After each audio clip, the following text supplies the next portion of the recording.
Thank you, Claire, and thank you to everybody on the panel.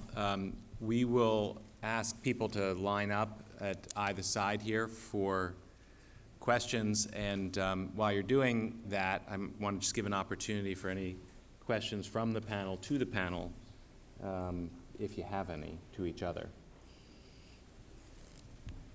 If not, we can go right to. Well, I guess go ahead, Claire. It's sort of the same question that I posed in my talk, which is from a point of view of how do you actually get collective action? Do you, any of you, see a means by which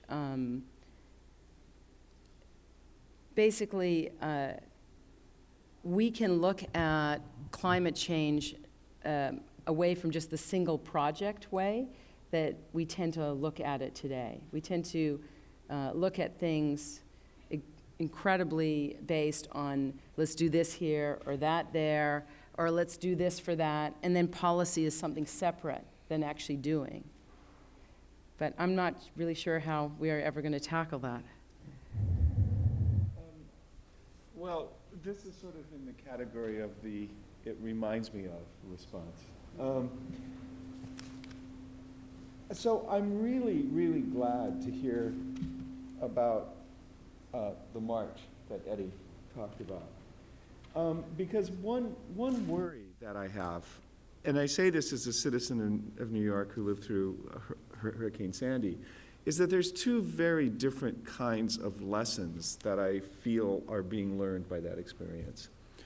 One lesson, which I'm just going to use the march as a symbol of, is that globally we are all in this together, that climate change is a global threat, and whether it's the United Nations, whatever the mechanism is, there's a lot of discussion to have about that, but it's an opportunity for us to see our common vulnerability and humanity. The other lesson is that this ain't going to happen to New York again, no matter how much money we have to spend to make sure that it doesn't happen. And I worry that that the gates are going to be pulled up around New York, around London, around Venice, and that's not going to happen in Mumbai and Alexandria and in Bangladesh. And so in that whole post-Sandy period, the message I wanted to get out is that we are an example of something that's happening everywhere in the world. And the point of this is not just to save New York, although we want to do that, but to think about everyone everywhere who's vulnerable to sea level rise. I don't know if that answers. It's a nice answer. I'm not. The policy intersection, does it for you? I think there's some potential in, and I think the march is a good example, in how the march and how really some of the other efforts that the group that Eddie Batista has led to not only policy, but actually built evidence of the policy. And I think it's a big question, even if you look through the Rebuild by Design projects and the SIR projects, what is worth spending money on, and what is important to not spend money on? Just to react a little bit to this, I think part of the problem is that the very response to get at Claire's point is the very thing that government doesn't do well, which is to do stuff across silos and vertically integrated, right? So, for example, like the RBD, one of the concerns that we had is, well, how is the RBD going to interface with the SIRR report? How is that interacting with the Cuomo report? How is all this going to be funneled with the new de Blasio administration? And the point is the very thing that requires the very thoughtful and complicated response is the kind of thing that government doesn't do well. So I think that the challenge for us is recognizing those limitations, but not letting those limitations. I think that's the reason why this march became a thing for a lot of the groups, is because they felt so disconnected from the way government and the private sector is engaging with this, that they felt that there had to be a human face to this stuff. And the one thing that people could do, and people say New Yorkers do better than a lot of us, is make noise about this, right? And so anyway, so I'll stop there. Thank you for your talks. My name is Emma Kraus. I am from the government. I work for the Massachusetts Department of Energy Resources. And I have a question. I think it's a little more directed at Eddie and Claire. My role there is working on reducing soft costs around solar PV. I'm also involved in a solar loan program and making community shared solar more accessible and affordable. You both spoke to a little bit about how the point you just made, when working in one silo, be it one municipality or one area of government, how we transfer it to another. It's something I, in my role, like right now, our public services department is killing me. I'm curious, because especially Claire, you spoke to this. How do you see working across these different municipalities, these different states, with so many different regulations in place? On the solar side, for example, net metering in New Hampshire and Vermont is a completely different thing than Massachusetts. It's something that government officials struggle with, and it's not, and something that we struggle with. So, what are some areas that you see where we can overlay with each other to make it work better? Well, it's really interesting. It's like you can look at, obviously, what you do, which is try and get innovative and zero net energy out there. But the other thing we can all think about is one of the big problems we had across the region in Sandy was the conflicts between trees and wires, and the kind of, especially in low-income communities, the exposed wires that are out there that cause power outages. So there is right now, no, as far as I know, but there could be in government studies being done, and how do you actually fund the integrating, putting in, whether it's solar hot water or solar generation, with actually improving the infrastructure and getting the connection to the grid, and then a connection where you can be independent of the grid. And so that those cost-benefit analysis on that granular is huge because the benefits are broad. So what I see happening is that all the innovation is happening in like one grant at a time, but that the solar panel people don't necessarily talk to the grid or tree people, which don't. So how do you do something about that? I mean, other than marching, I'm not sure, actually. I'm a little bit stymied by that question myself. I might be able to point you in a direction, perhaps. There's an initiative we're doing in Massachusetts right now it's a climate resiliency initiative, where our governor has essentially mandated that climate change, climate preparedness will be considered across all planning purposes to be doing smart grid work like that. And it was inspired by work done off of Sandy. So as a government official, we're always trying to see where we make those spaces more possible. And it's just interesting to hear from different pieces of the industry. So thank you. Yeah, hello. I have a question for Professor Jameson. You talked a little bit about how our traditional standards of how we apply global justice doesn't seem to really be applying with what we're doing with climate change because of intentionality and diffusion of action and so forth. But I'm wondering if the focus maybe is on the wrong actor. I'm thinking, like, for example, let's just looking at air pollution. If I was driving around a clunker car without knowing it, and I was polluting, I was doing a lot of pollution, just plain old air pollution at the time. Yeah, maybe, you know, I'm responsible on one level, but it's really the ones that have leverage are the legislators within the country. Say, okay, there is a social justice issue for everybody that's breathing that pollution, and we have a level we do have intentionality, we do have knowledge, we do have a lot of leverage on passing a law that says you have to get a catalytic converter or whatever. So couldn't global justice be applied to those people that are in a position of making those decisions on a larger scale for people?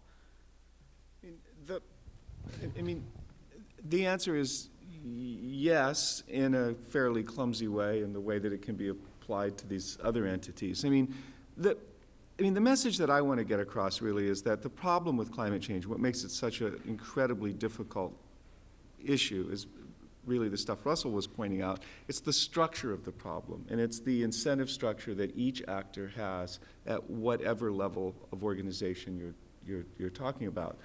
And if you just want to talk about electoral politics in the United States, for example, by and large, we punish politicians who actually take strong climate positions rather than to reward them.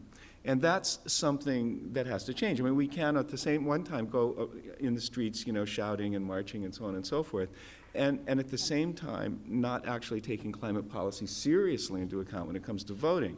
I mean, in a way, it's very striking. I'll just mention this one thing, because if you look at the last Gallup poll about the issues that Americans care about, the good news is that climate change is second to last. Climate change isn't last. That's great. Do you know what is last? Race relations.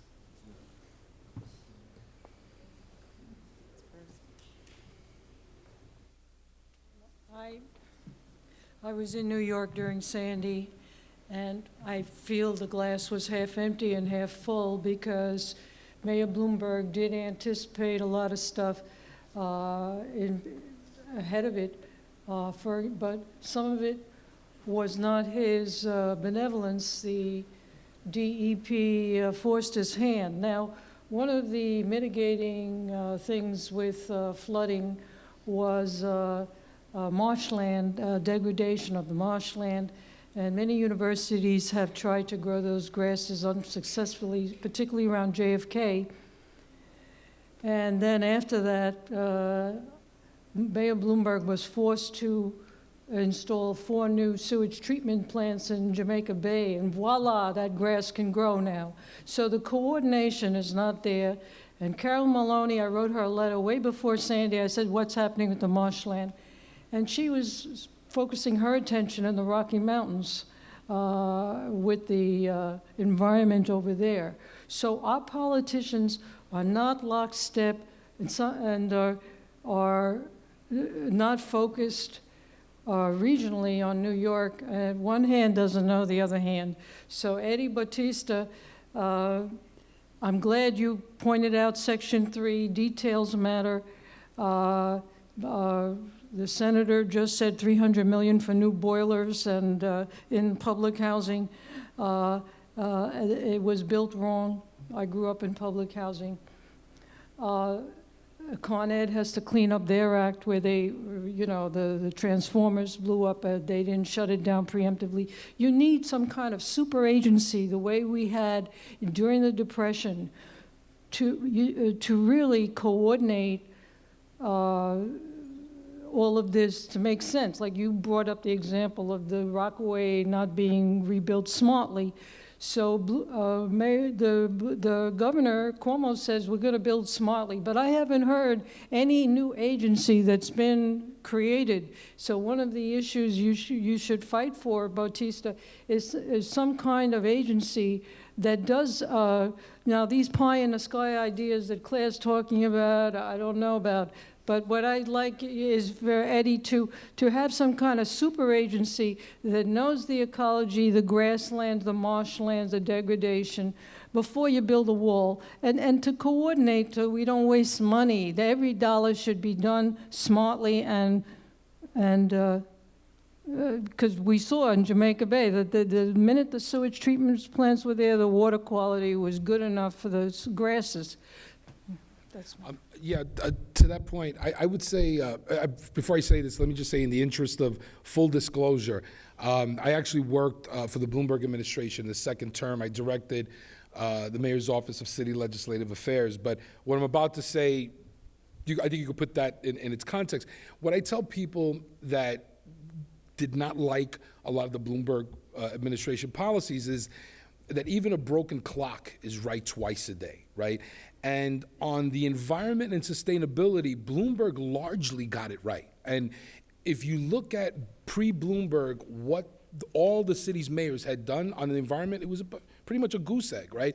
Now, you can look at it cynically, and not cynically, contextually, that the reason why Plan YC, the city sustainability plan, came together was in part because the Olympics and the West Side Stadium fell apart, and they had all these grandiose land use plans, and they were kind of all dressed up with no place to go. So I get that part of it, but the good news is that they made lemonade out of it. And I remember my marching orders going into City Hall from all my advocate friends is, whatever you do, find out what Dr. Off is doing with that long-term plan. So I go in, and what's clear is that they're looking at it now from a sustainability lens. And what was interesting is that Dr. Off hired a lot of young staffers, a lot of people in their 20s and 30s, fresh out of graduate school. So there was a lot of ideological kind of, young energy at City Hall.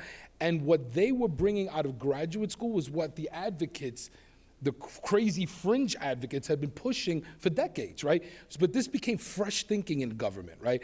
And so what came out of that Plan YC, there have been a number of, all you have to look at is the city's carbon footprint reduction that's happened as a result of the Plan YC initiative. So that's an example of not a super agency, but an administration that understands you got to break down those silos. If it's a priority, then you got to house it someplace in the executive office where that person, that director, has the mayor's ear, and the other commissioners actually have to kind of follow suit. So I agree that maybe not a super agency, but that level of commitment where you cut silos and you make it a mission-driven government can have real impact. So thank you for that. It's on. This is Prabhakaran, an alumnus of the New School. I don't have a question, but I want to share with you all an experience I had years and years ago. The year was 1969. I was an undergraduate student in Bombay. Now the city's name is Mumbai. A classmate of mine and I were sitting in the cafeteria and having tea. We were browsing through the Times of India, and a filler on an inside page of the paper caught my friend's attention. It was about the complaint raised by some suburban people about the smoke spewed by a tile factory in the neighborhood. Just their complaint about it causing pollution in the neighborhood. It was a small filler. My friend pointing out to that and told me, this is going to be a major issue in the world in a few years from now. I'm reminded of that these days. And we were, next 15 minutes or so, we talked, we were expressed our concern to each other, and we also discussed the need for developing countries like India. It has to rapidly industrialize, but look at the collateral damage it is going to cause. And two teenagers were able to talk about that. Years later, 45 years later, I see people in positions of power, old enough to be the grandfathers, poo-pooing the idea. Our concern at that time was not to the extent of mutually assured destruction being imminent, but still we were concerned. But how do we convince these people, in spite of the fact that we have clear evidence of the havoc wrought by climate change and environmental pollution and all that? If you want to comment on that.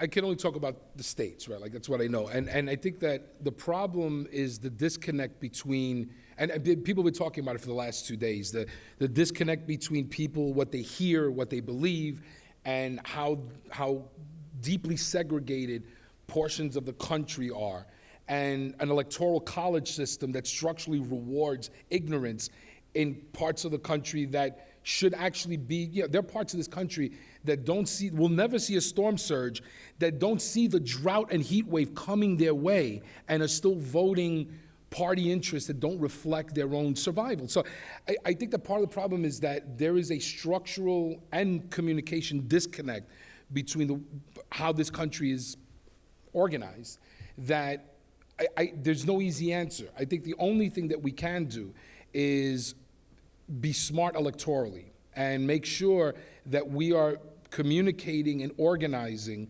in the different constituencies, and not just organize in California and New York and where all of us are, but we really have to figure out a way. There was this book a few years ago, like What's Wrong with Kansas? And I think that people don't understand that there are a lot of people in this country that are believing what they believe, not because of facts, but because this is how the parties are now kind of identified. So if you're Republican, for example, there are certain core beliefs that you subscribe to, that even if your own economic situation doesn't reflect that, this is what so if you vote for climate change policies, you're voting for Obama, you're voting for the Democratic Party, and that's part of the problem. So we've got to figure out at the grassroots level how to penetrate that remove the party ideologies that are baked into these behaviors at the voting booth, and start, I think Francis Beinecke talked about a woman yesterday. She was in the years of living dangerously.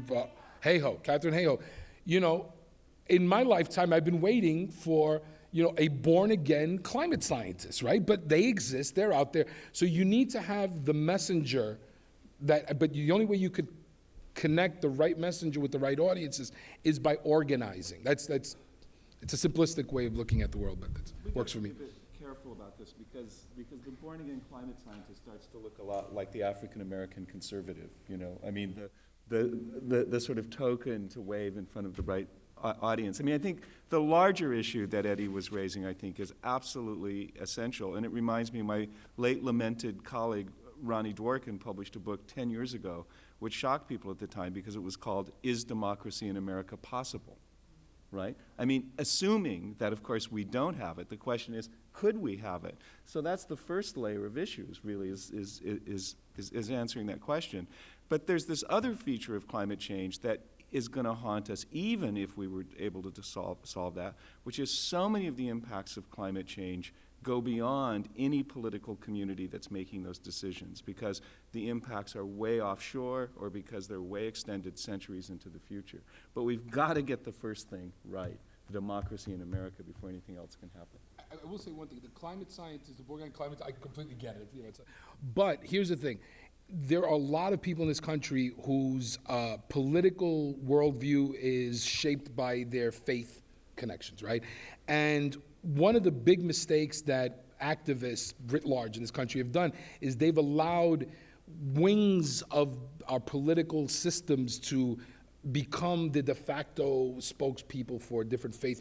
So, for example, one of the things that I'm really hoping for with this march is to be able to make it okay for people of faith, for clergy, to come out and say, yes, I'm a Baptist minister, I'm a Catholic priest, I'm a Muslim cleric, I'm all, and I believe that the Bible and whatever faith orientation I have means that we're supposed to be stewards of the earth. In other words, there is nothing in conflict. That was the reason I've mentioned Hayhoe, is that there's nothing in conflict between your faith and your need to maintain your stewardship of the earth.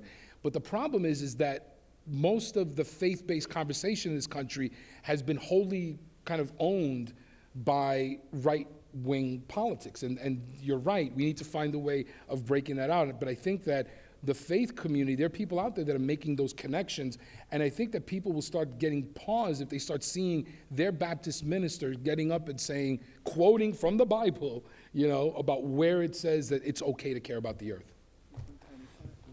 I mean, I agree completely with that. And one of the changes of my lifetime that's been shocking is that to believe in, I mean, I grew up at a time when everyone, the 60s were very suspicious of government and very libertarian in many ways. And at some point we made this transition where to be suspicious of government and to be libertarian meant that you had to deny science.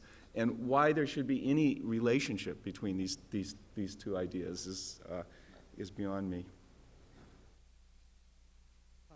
I'm Gross. I'm an artist who practices architecture. Thank you for a wonderful discussion. First, a small point. Yes, we need methods of collective action, and there are some methods that are free of government intervention or assistance, as the case may be. I'm here with a couple of colleagues, and we formed a small group to initiate a New York City 2030 district. Some of you may be familiar with the 2030 initiative, which is a challenge to radically reduce carbon emissions from buildings and cities. There are districts now in 5 cities, and we want to establish one in New York City, and we're hoping to engage people like yourselves and everyone from the grassroots up to collectively and creatively approach this problem. Everyone from big landowners to tenants and anyone who turns the light switch on or turns on a water faucet. So that's what we're trying to do, and we hope that this effort and efforts like yours will really yield some benefits and engage cultural change. One thing that struck me that Mr. Jameson said ethics and aesthetics if carbon wasn't invisible and odorless, but green and slimy and smelled like hell, we'd do more about it. And so let's flip that around and say, what if we created the solutions and the opportunities and the options to solve climate change and made them so beautiful and so compelling that people couldn't avoid them, couldn't deny them, but were desirous of them. What about that idea? And it's a real call to, yes, engage the scientists, but also bring the artists into the mix and the community organizers as well. I think that, yeah, it speaks to, in a sense, the point that I think we were trying to make using the Rebuild by Design as an opportunity, that there's actually a possible future out there that is where you're actually creating positive effects, and that doesn't mean that the negative effects will ever be equal, but that the idea of no change at all is not a very human condition. And so therefore, engaging the fact that you could make positive change seems to be much more interesting and much more actually economically viable. The other thing I would say is I wanted to put out just a mention of the passive house movement here in this city, and you're probably very connected to that. I thought it was super exciting to see a multi-story building, affordable housing as a passive house model, and I think that's really the idea of looking at our traditional techniques and looking at, which were very much passive house, Absolutely. Traditional building in New York City and other places, and really looking at those seriously is kind of amazing to think about having multi-story dense living that's passive house.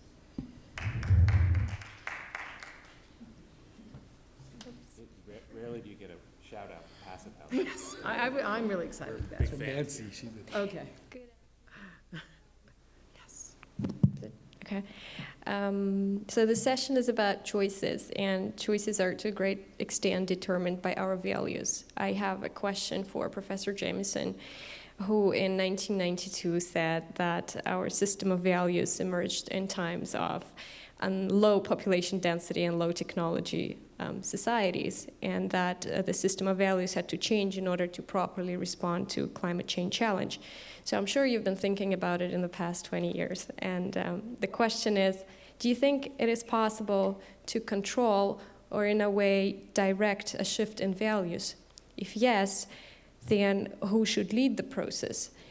Should this be states, NGOs, international organizations, green business? If not, how and where do you see the limitations of research on values? Thank you. Okay, well, is that the hardest thing you have to throw in? So, first of all, the interesting thing about changes in value systems is how impossible it looks for values to change when you're in the grip of a particular way of looking at the world, and how obvious it is in retrospect that those values in the past had to crash and burn. So the first thing to recognize is that we have lived through very dramatic value shifts. One that people tend not to talk about is that capitalism, when it came onto the scene, was actually extremely controversial and was resisted by many churchmen in particular, because capitalism celebrated greed and selfishness. And then there was this argument, well, no, you see, greed and selfishness is good because it makes everyone better off. And people go, yeah, that's pretty suspicious to me. So there was a kind of moral revolution that went on with the rise of capitalism. And I actually think the sort of thing that we're talking about with climate change and the other issues that are coming over the horizon that come from large populations that command great technologies, living in highly dense populations that can fire resources, power, money across the world with the click of a mouse, really will, historically, in retrospect, be seen as requiring a very different sense of moral responsibility than the inherited value system that we have. It's just that we don't really know exactly how to bring it off, or what matters, or what changes, or what the buttons are to push. I think my own point of view, they involve marches, they involve building buildings, they involve writing literature, they involve writing philosophical treatises. You know, there's this old thing I grew up on, probably Russell will remember this, that used to be called the trash can school of public policy making. And the idea is that public policy people just get these solutions and they throw them in a trash can. And nothing ever happens. It's a trash can, right? But then what happens is somehow in the broader society, in the politics, problems come up. And a political leader or decision maker goes, oh my God, I have a problem. Where can I find a solution? Oh, there's a trash can, right? And you pull something out and all of a sudden it actually gets implemented. And I think this value change is something like that. All this activity goes on and so forth, apparently to no effect. And then one day it becomes inevitable. You know, the Berlin Wall comes down, communism crashes, capitalism rises. So I think we just have to all keep doing all the things that everyone in this panel and in the audience have been talking about in total ignorance of what the real levers are. You know, but in retrospect, it'll be obvious. Hi, my name, this one's on. My name is Megan Fleegman. I'm an emergency manager, so my specialty is not in climate change, but I got to be part of the HUD project, the Rebuild by Design, both as a member of the government and also after I'd left the government and moved on to working on trying to break down those silos. On another note, I'm wondering if that unique look at all the interdependencies that was done in the HUD project is happening in the climate change research. Are we looking at how X affects Y, which makes Z happen? And maybe if we can get to that Z without having to manipulate the current status and the current actions and keep societal norms similar but involving change because of interdependency, can we move forward that way? Is there research looking at opportunities that interdependency can move climate change, not only research and discussion forward, but action?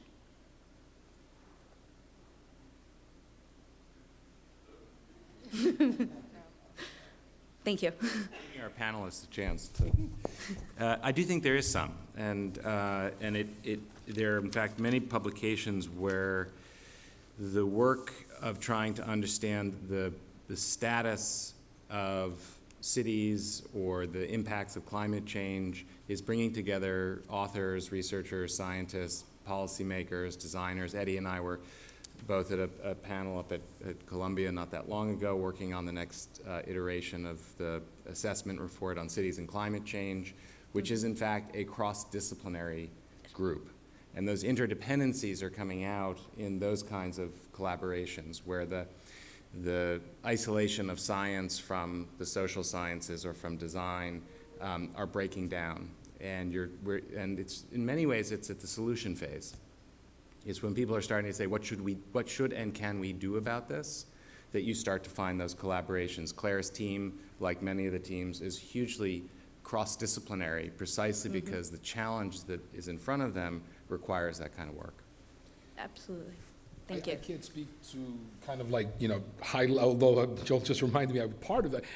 I can't speak to the high level, what's the name of that? It's the Urban Climate Change Research Network, and I completely forgot. It really is this cross-disciplinary thing. And I will tell you, from a community-based participatory research model, we're doing, we can't help but be cross-disciplinary. So we've got, I mean, in my life, talk about child of the 60s, in my lifetime, I never thought that I'd be working with the Rand Corporation on anything, right? Like on any, but here I am working with the Rand Corporation, the Lifeline Group, and industrial businesses on the waterfront, because one of the things that was really worrisome to us when we started our research was we didn't want to become victims of our own advocacy, right? The last thing we want, and it's come up since we've been doing this research, people have come up and say, well, aren't all those scenarios an argument to get rid of industry and bring housing or something else? And we're like, no, that's not what. And so from our perspective, if we don't figure out a way so that industrial businesses, small manufacturers, those guys aren't part of the conversation, so that we're figuring out how to make them more resilient and adaptable, we're going to be cutting our own throats, right? So I can just tell you from our very small corner of the universe, it's all interdisciplinary. We've got public health experts working with architects, working with planners, working with, Rand Corporation scientists, right? So if you don't, I guess the problem is multidisciplinary. How could the solutions not be, right? So. They must be. Yeah, they and have to be. I wonder if things like looking at how baggage checking in airports may have changed the amount of carbon output from the weight of the plane and the fuel needed, because they were able to drop the amount of weight of the planes. And looking at single point solution sets in multidisciplinary, God, these are tongue ties, points to really try to bring about small changes that can make a large impact, that can get more people that are adversarial on board. That's my hope. Tying Homeland Security reactions to, just to give you an example. So I mentioned before that there are some data sets we can't access. Not only can we not access, the federal government, EPA, cannot get the fire department to give databases of some of the permits they collect of some of the more highly flammable and large kind of storage of flammable. And when we ask them, or DEP, for example, DEP has another, under the Community Right to Know Act, we're told by guys that were brought on after 9/11, and they're still there in these agencies, no, we can't allow this information to get out because it could compromise, Homeland Security. And I'm thinking to myself, okay, like if I'm a terrorist, the last thing I'm gonna do is try to figure out how a storm surge spilling something is gonna affect, but that's part of the problem. We're still fighting, it's like they all say, the general's fighting the last war. And so we still got people worried about kind of Homeland Security issues when the greatest threat to Homeland Security now is climate change in some ways. And that is why I no longer work on the Homeland Security Grant Project, the Regional Catastrophic Planning Team, for things like that. Because did you hear of that during Sandy? Did you hear about the 4-state consortium that was funded by millions of dollars of taxpayers that came out of the quote-unquote lessons learned, or what I call lessons unlearned from Katrina, where we dealt with all of these siloed issues, where we dealt with how we can't get the information to flow outside of my silo because I can only handle so many things, and we have to take into account human capacity and what our technology can allow us to understand, comprehend, and move on with. But I won't take any more time. Thank you. I'm Marjorie Shop. I was just wondering, really, isn't the basic thing we're talking about is a epidemic that is threatening public health? And I sometimes feel when you use the word environment, that seems further away. And we're really talking about the public health of the human species, which brings it an awful lot closer. And I was wondering if you could talk if that can sort of tie things together and we change our message away from the environment to the really imminent threat to public health of our multicultural, multi-stage society throughout the world. I'm not in favor of an all of the above energy policy, but I am in favor of an all of the above climate rhetoric policy, if you will. And one of the great, because climate change is a bunch of different problems. In fact, it's more like, it's going to be a condition in the future, like a syndrome that's going to have just many, many, many aspects. And one of them that's really neglected is the whole health dimension. And it's neglected for a bunch of reasons. And I'll just mention one reason because it impacts my little academic world. And it goes like this. Who funds research? Academic research. It's actually a weak area in terms of research. Who funds research on the health effects of climate change? Well, NIH doesn't do it because the National Institutes of Health, they're not concerned with the environment, they're concerned with diseases, right? So they don't really fund this research. The National Science Foundation doesn't fund this research because they're not concerned with health. That's what NIH does. So it's the so this area of research is the classic case of sort of falling into some silo that is actually a silo nobody owns. And that's part of why, just from an academic point of view, the health impacts of climate change tends to be an under-researched and weak area. But it's one that rhetorically and politically is potentially hugely powerful.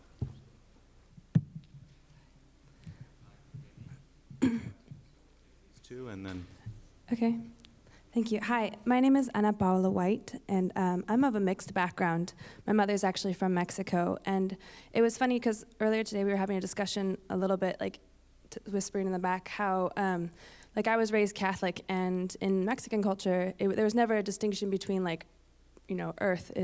Nature was very much a respected thing, so it's never been a problem to distinguish between like environment and science and health and like the way the world actually seems to be now we're proving works.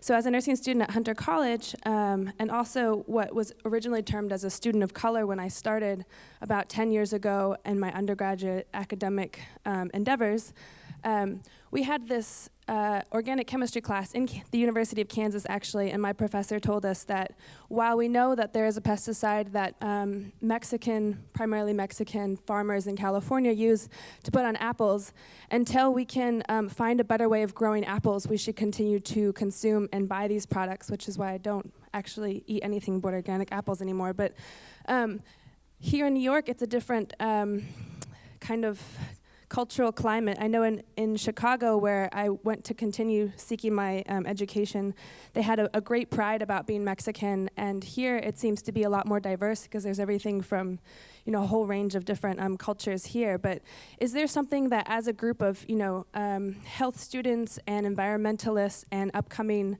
students, we can not use as a way to motivate ourselves as a very powerful, that was like 10 years ago, like the Latin culture was not even recognized as anything on the census. We were considered, you know, black or white, and it was very confusing to kind of figure out which boxes to check, and I always checked Latino, but now I put Chicana.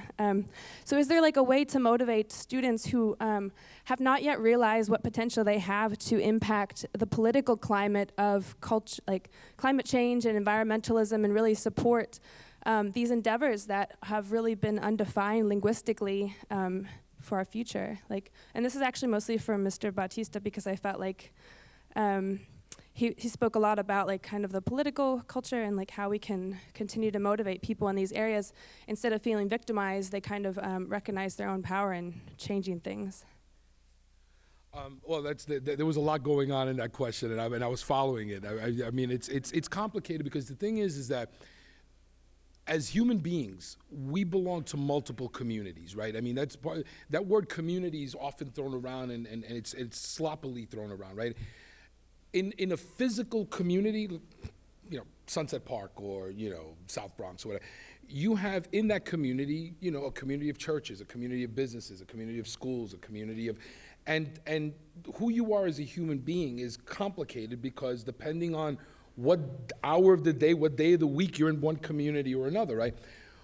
The great thing about a place like New York and Chicago and a lot of other places actually is that no matter what community you feel a part of, there is a way to organize that community to take action on whatever the hell you want. You know what I mean? So for example, on climate change, there are church-based groups that are starting to organize on that. There are groups based on your ethnicity, people of color groups. There are groups that are working just on anti-fracking. There are groups that are, so with the blessings of the internet, you could go and find in your community whatever floats your boat in terms of where you want to put your organizing energies. But the great news is, and as students, there's a plethora, there's all kinds of clubs. Are you here at the New School or you're at Hunter? I'm part of CUNY Divest. So. Wow, CUNY Divest is awesome, and Hunter is, so you've got so many different, now what I would love to see happen, and this is harkening back to Dale's days, I would love to see all the different chapters. I mean, you know how we talk about silos in government? We got silos in social justice movements too, you know? What would be really awesome is if you could find a way to get these different, just within one campus, all the different chapters to try to figure out ways, if there are one or two common areas of struggle that they want to engage on, if you could find a campaign of unity amongst all these different groupings, then you could realize, you know, across different chapters and clubs, one or two just victories. And the divestment is a great opportunity, right? Because divestment speaks to the communities of color, groups that are either historically or currently from the global South. It speaks to the environmental group. It should speak to the public health students, right? Who knows how active they are. So something like divestment is, so I'm throwing it back on you. When you go back to Hunter, take that divestment campaign and shop it around to each one of those clubs and chapters. We've actually got 26 schools, and we're in the process of passing resolutions at every single one, so. That's awesome. You guys are working here with the new school students too, right? Are they? Yeah, I think we know a couple of them. I'm here with my, August is up there. He's kind of quiet sometimes, but, so, thank you so much. Thank for you your guys for answers. what you're doing. Thank you. Would like to thank Claire Weiss for at least showing us a picture of a dolphin and a bird in your slides. I would like to say that this conference, while very interesting and informative and stimulating, has totally ignored the billions of other species that we share this planet with. And I think in the discussions of the ethics and the decision-making and the policy, it shouldn't be totally human-centered. We have a whole lot of species that are doomed to extinction because of climate change. And they've got to be in the equation. It's not just that I'm a do-gooder and I like them. It's that we are dependent on ecosystems for our well-being. And that's not been in the purview of this conference at all. And I just thought I would mention it at the end.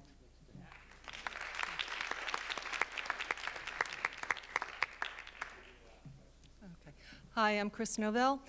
Thank you for an enlightening panel. Mr. Batista, you touched on a few things like the idea of, the generals fighting the former war with, with methods that would have worked for then. One of the things that crosses my mind about the nature of whether it's the climate change or how you categorize something like Sandy, it's a category of, let's call it government or organization that is not so often used, and that's a regional one. And so whether one is, living in this state or on, what block or whatever, it's kind of on that regional effect. And, when I think about things like in companies, sometimes they reorganize. Going back 20 years ago, companies did not have, a CTO, a Chief Technology Officer, but over time they realized that was a good position to add to the C-level executives. And so as far as responding to things, if people design websites, there's a design technique called Agile, going through it in a fast way, seeing if it's working, but don't bother with all the nitty-gritty programming.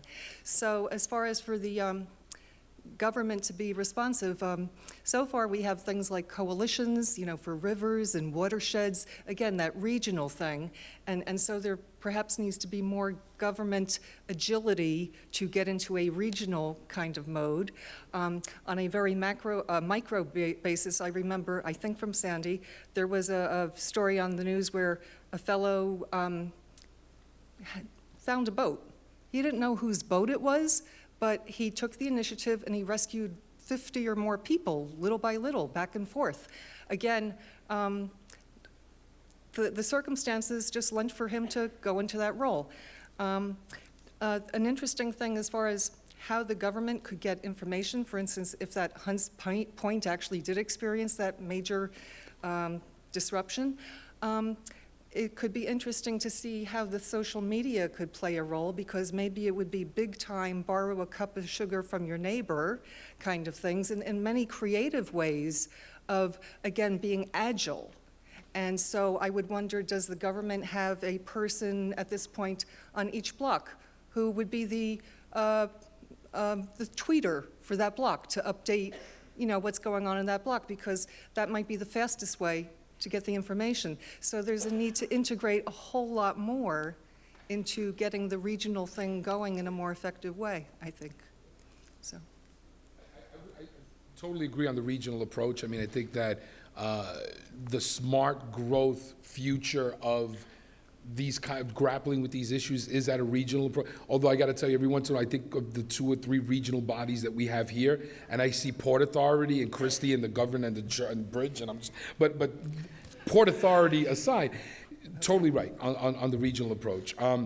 In terms of the last point, I think that a lot of what was clear to folks about Sandy, and it goes to the Chicago heat wave also in the mid-90s that killed folks, is that what that experience showed folks, Chicago, was the communities that were sociologically, economically, very demographically very similar, right next to each other, predominantly African-American communities.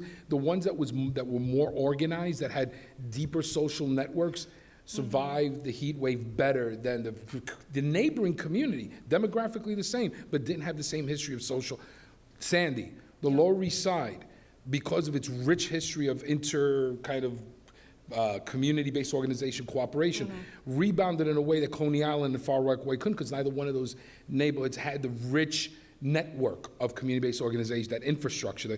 So a lot of our groups in the waterfront neighborhoods are starting to look at, if you're waiting for government to come help, it's already too late, right? Like, so people are already starting to figure out, is there a block-by-block resiliency and adaptation, building where you can identify block captains? There's something called, what are the response workers called? The guys that...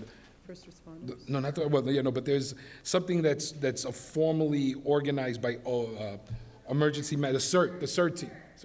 Kizzy, hey. Yes. We were just talking about you. So you want to hear about public health and climate change, talk to this lady right here. She's on vacation, but she works for the government. CERT is a system of people who are neighborhood volunteers who were supposed to be first responders, but in some neighborhoods, they're not as active as others. So how do we regenerate the CERT teams and make them more like mini community organizers so that we could switch that on in times of severe weather events? So that last point, I think it's the notion of I'm from the government and we're here to help always kind of scares people. So to the degree that we could take increasing responsibilities to organize our own first response and ability to connect and keep those social networks going. And also to have those lines communicate with the government so that they could, work in tandem. Exactly right. Yeah. Exactly. So this could be, I think, might bring us back to some themes in some earlier talks. This idea that what we need is regional government is not a new idea. And in the 1970s, there was a big movement on the part of good government folks to try to create regional governments. Dr. Cog in the Denver, Colorado area was one. There was a big movement of that in Minnesota. Some of these things have succeeded or not to varying degrees, but in general, the impetus for this stuff kind of died out. And there are many reasons why, but one reason has to do with the entanglement of race with everything else in America. And concerns about race and the way that is connected to qualities of schools and tax rates and so on was one of the things that has crippled the movement to regional governance in America. And I think this really brings us back to the environmental justice themes of the panel, is that we can't really deal with any of these problems singly. In America, they are always entangled with each other and have to be dealt with together. Thank you, Dale. So I'm going to just take the opportunity to wrap things up here. And first of all, I want to thank this panel for a very informed conversation. I'm sorry we're running over already. But we do have the opportunity to all gather upstairs on the 5th floor, and you can bring your questions, additional questions there. But I wanted to thank this panel for really interesting and lively conversation. I wanted to thank the Center for Public Scholarship. You just became the Center for Social Justice, Aaron. I don't know how that happened. Was hearing Dale in my ear. The Center for Public Scholarship, Arian Mack, who leads that and who was indefatigable in the efforts to pull this conference together.